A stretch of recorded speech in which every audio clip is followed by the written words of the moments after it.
Good morning all of you. मैं के शर्मा आप सभी को प्रूडेंस एकेडमी में स्वागत करता हूं। आज मैं त्रिभुज के समरूपता के एक नियम के बारे में बताऊंगा।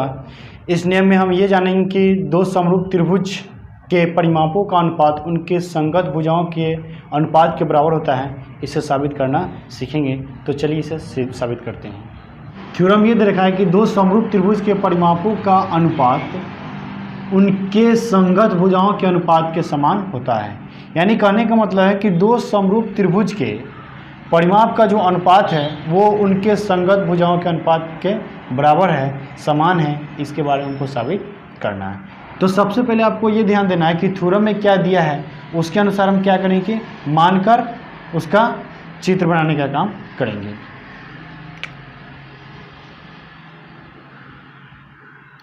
तो मान लेंगे, माना कि ABC और DEF दो समरूप त्रिभुज है।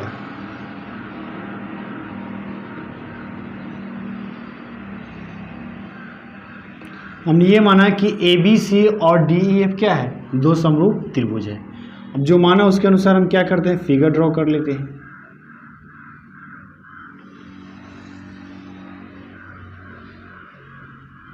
ये आपका ABC त्रिभुज है और ये आपका DEF त्रिभुज है।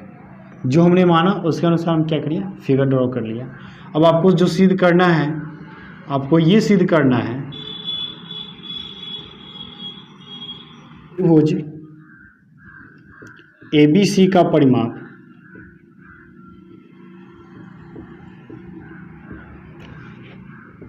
बटा त्रिभुज DEF का परिमाप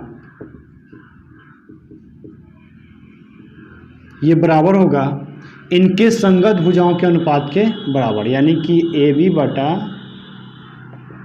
DE बराबर होगा AC बटा DF बराबर होगा BC बटा EF। आपको यही सिद्ध करना है कि इन दोनों त्रिभुज के परिमाप का जो अनुपात हुआ इनके संगत भुजाओं के अनुपात के बराबर होगा। देखिए हम क्या करते हैं कि उपपत्ति से हम, तो उपपत्ति में हम ये मान लेते हैं कि AB बराबर क्या है, A है, AC बराबर आपका B है और BC बराबर आपका C है। हमने ये माना कि इस भुजा के बराबर क्या है, A है, इस भुजा के बराबर B है और इस भुजा के बराबर C है। यानी कि ये A है, ये B है और ये C है। और हमने ये भी मान रखा है कि DE बराबर आपका X, DF बराबर Y और EF बराबर जो है वो आपका Z। यहाँ से हम ये करते हैं कि इन भुजाओं के अनुपात के बराबर कोई अचर राशि मान लेते हैं। जैसे मान लिया हमने कि AB बटा DE बराबर AC बटा DF बराबर BC बटा EF बराबर हमने क्या मान लिया, M मान लिया। अब आपको देखिए कि यहाँ पे AB का वैल्यू रखिए और यहाँ पे जो DE का वैल्यू दिया है वो रखिए। ठीक है, तो हम करते हैं वही है। तो यहाँ से हमने क्या किया कि AB का वैल्यू क्या दे रखा है आपको, AB का वैल्यू आपका A दे रखा है तो A रखा, और DE का वैल्यू क्या है तो X। सेम सिचुएशन वही करते हैं। तो यहाँ से आपका B हो जाएगा और DF का वैल्यू जो हो जाएगा वो Y हो जाएगा। यहाँ से अगर बात करते हैं तो ये आपका C हो जाएगा और ये आपका Z हो जाएगा। अब बराबर में क्या हो जाएगा, M। आप यहाँ तक कर सकते हैं। ठीक है, उसके बाद आप क्या कीजिए कि यहाँ से अगर हम, यानी कहने का मतलब है कि A बटा X बराबर क्या है, M है, तो हम लिख सकते हैं कि इसलिए A बराबर क्या होगा आपका, MX होगा। वही बात यहाँ पर बात किया है तो B बराबर आपका क्या मिलेगा, MY हो जाएगा। और वही बात की जाए तो C बराबर यहाँ पर क्या मिलेगा, तो ये आपका MZ मिल जाएगा। यहाँ से इतना आपको मिल जाएगा। अब आप ये कीजिए कि यहाँ पे तीनों को हम जोड़ते हैं, यानी A plus B plus C। तो यहाँ से आपको क्या हो जाएगा, MX plus MY plus MZ। अगर यहाँ से हम तीनों को जोड़ते हैं, जैसे A को जोड़ा, B को जोड़ा और C को जोड़ा, तो उसके वैल्यू को भी जोड़ेंगे, यानी MX को जोड़ेंगे, MY को जोड़ेंगे और MZ को जोड़ेंगे। ठीक है, तो जोड़ने के बाद आपको इस रूप में मिलेगा। अब आप लिख सकते हैं, इसलिए ABC बराबर A plus B plus C बराबर क्या हो जाएगा आपका, M को अगर हम कॉमन लेते हैं तो आपका क्या बचने जा रहा है, ये X Y और ये Z। ठीक है, ये बचेगा। अब देखिए यहाँ से आप क्या कीजिए कि दोनों का त्रिभुज का परिमाप निकालते हैं, ठीक है, और दोनों त्रिभुज का परिमाप निकालने के बाद उसका हम आगे का काम करते हैं। तो सबसे पहले हम काम करते हैं दोनों त्रिभुज का परिमाप निकालना। तो हम लिखेंगे त्रिभुज ABC का परिमाप। तो आप ABC का परिमाप निकालें। एक भुजा क्या है, A है, B है और C है। तो यहाँ से हम लिख सकते हैं कि इसका परिमाप क्या होगा, A + B + C। अब हम निकालते हैं त्रिभुज DEF का परिमाप। तो त्रिभुज DEF का परिमाप जो होगा वो क्या हो जाएगा, त्रिभुज DEF का जो परिमाप होगा वो आपका यहाँ से ये x है, ये y है और ये z है, जो कि हमने मान रखा है, ठीक है। तो ये हो जाएगा आपका x + y + z। आप यहाँ तक लिख सकते हैं, ठीक है।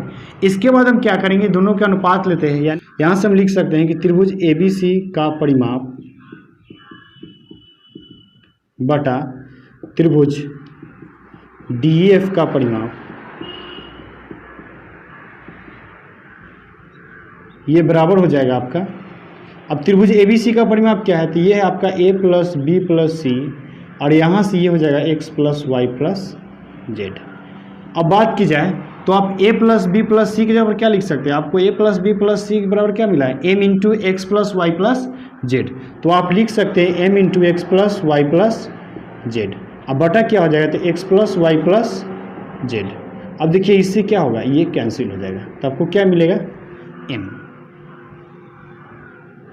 ये मान लीजिए समीकरण मेरा ये 2 है, ये मेरा समीकरण 2 है और यहाँ से जो हमने मान रखा है ये समीकरण मेरा 1 है। तो आप इसे नोट डाउन कर लीजिए, क्योंकि इसे मैं मिटाकर आपको बता देता हूँ। देखिए यहाँ से आपको ये मिल रहा है कि दोनों त्रिभुज के परिमाप का जो अनुपात वो कितना है, आपको m है।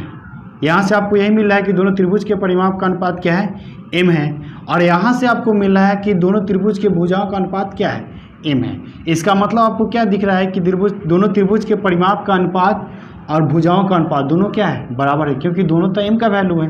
तो यहाँ से हम लिख सकते हैं 1 और 2 से आप ये कह सकते हैं कि त्रिभुज ABC का परिमाप बटा त्रिभुज DEF का परिमाप AB बटा DE बराबर AC बटा DF बराबर BC बटा EF। आपको यहाँ से यही साबित करना था कि दोनों त्रिभुज का जो परिमाप है उनके संगत भुजाओं के अनुपात के बराबर है, जो कि साबित हो गया। तो उम्मीद करता हूँ कि ये बात आप लोगों को समझ में आ गया होगा। अगर वीडियो अच्छा लगे तो मेरे चैनल को सब्सक्राइब जरूर कीजिएगा, लाइक कीजिएगा और शेयर कीजिएगा, ताकि डाले जाने वाले जितने वीडियो हो उसका नोटिफिकेशन आपको मिलता रहेगा। मिलते हैं नेक्स्ट वीडियो में। Thank you.